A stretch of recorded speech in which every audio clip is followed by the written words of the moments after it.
আসসালামু আলাইকুম প্রিয় দর্শক, আশা করি আপনারা ভালো আছেন। প্রথমত বলে নিই, আমি ঈদের কারণে, ঈদ উল ফিতরের কারণে ভিডিও দিতে পারি নাই, ব্যস্ত থাকার কারণে।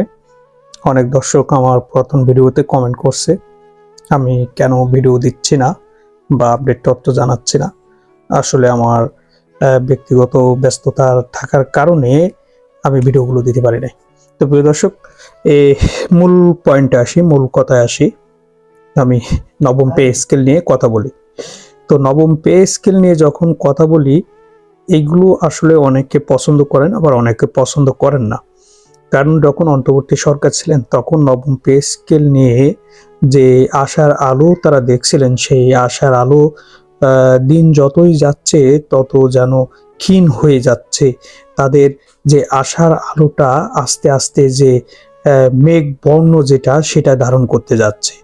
কারণ হলো, তারা দীর্ঘ চাওয়া পাওয়ার পরেও যখন আন্দোলন সংগ্রাম, মিছিল, মিটিং, অনশন, কর্মবিরতি, এরকম বারবার যে কর্মসূচিগুলো পালন করেও যখন তারা আশার আলো পাচ্ছিল না, তখন শেষ দিকে এসে ডক্টর মোহাম্মদ ইউনূস সরকার ঘোষণা করছিলেন যে তারা অন্তর্বর্তী সরকার, তারা পে স্কেল বাস্তবায়ন করবে না, পে স্কেল বাস্তবায়ন করবে পরবর্তী নির্বাচিত সরকার।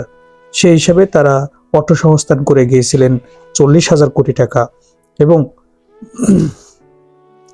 এই টাকার এবং তারা একটা চূড়ান্ত রিপোর্টও রেখে গিয়েছে পে স্কেল, নবম পে স্কেল কিভাবে হবে এবং বাস্তবায়নটা।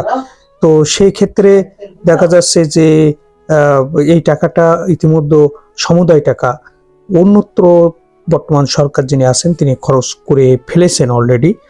এখন দেখার বিষয় হলো, এই সরকারের যে আগামী বাজেট আছে জুন মাসে, সেই বাজেটে সরকার নবম পে স্কেল বাস্তবায়নের জন্য কি ব্যবস্থা করতে পারেন।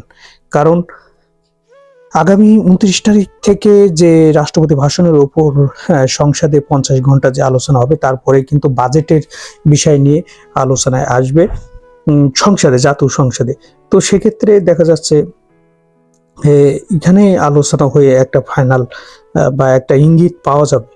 যদিও এই সরকার প্রতিশ্রুতিবদ্ধ আছেন যে নবম পে স্কেল ওনারা বাস্তবায়ন করবেন। আমরাও বিশ্বাস করি, সরকারি কর্মচারী যারা আছেন তারা বিশ্বাস করেন বৈষম্যহীন এবং যে সংস্কার করে যে একটা বাস্তবসম্মত এবং বৈষম্য, বেতন বৈষম্য দূর করে একটা অস্তিত্ব এবং বাস্তবসম্মত বেতন কাঠামো প্রণয়ন করে নবম পে স্কেলের মাধ্যমে দেশের বিদ্যমান যে কর্মচারীরা কর্মরত আছেন তাদের ভিতরে একটা ভারসাম্য আনবেন, এমনটাই প্রত্যাশা প্রত্যেকটা কর্মচারীদের। যদিও এই 40,000 কোটি টাকা অন্যত্র খরচ করা, এই অনেক কর্মচারী তারা মন ক্ষুণ্ণ করছেন, আপনারা মন ক্ষুণ্ণ করবেন না।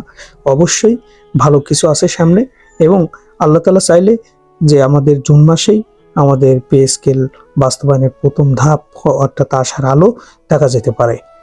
এই সরকার যেহেতু প্রতিশ্রুতিবদ্ধ, অবশ্যই জনাব তারেক রহমানের হাত দিয়েই এই পে স্কেল বাস্তবায়ন হতে পারে।